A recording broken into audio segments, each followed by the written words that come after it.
In the criminal justice system, the people are represented by two separate yet equally important groups: the police who investigate crime and the district attorneys who prosecute the offenders.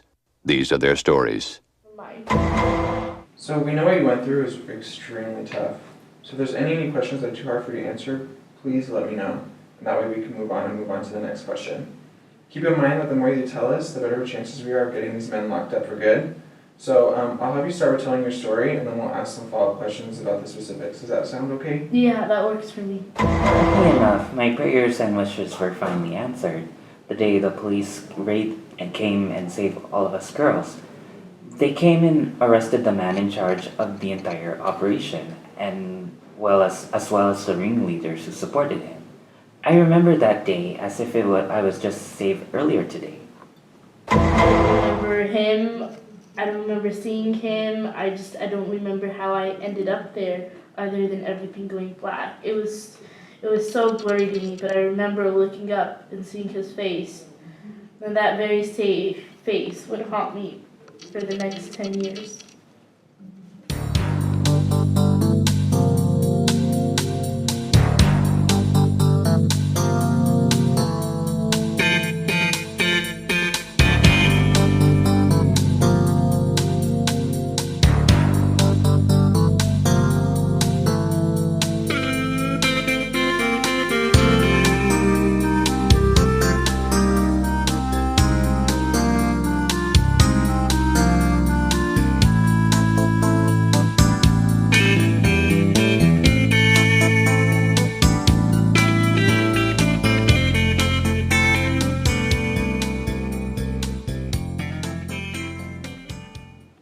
Thank you again for agreeing to come here and speak with me. I really appreciate it.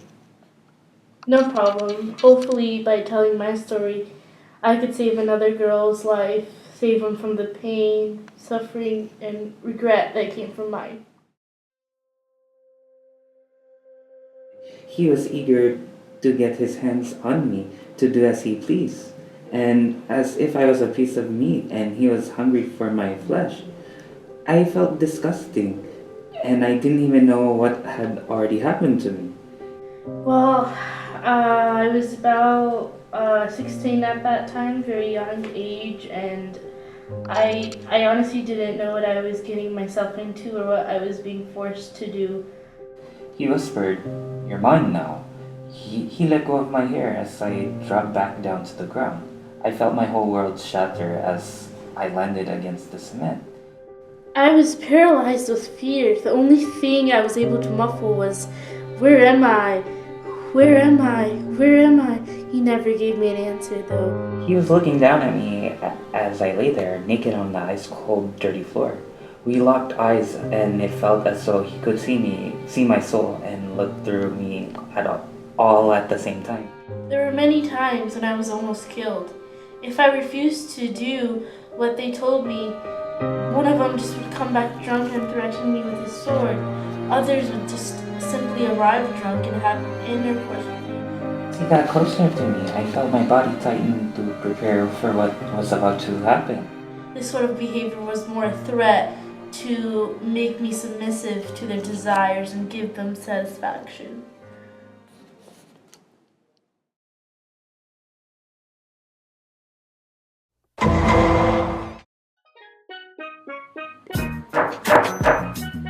May it please the court, ladies and gentlemen of the jury.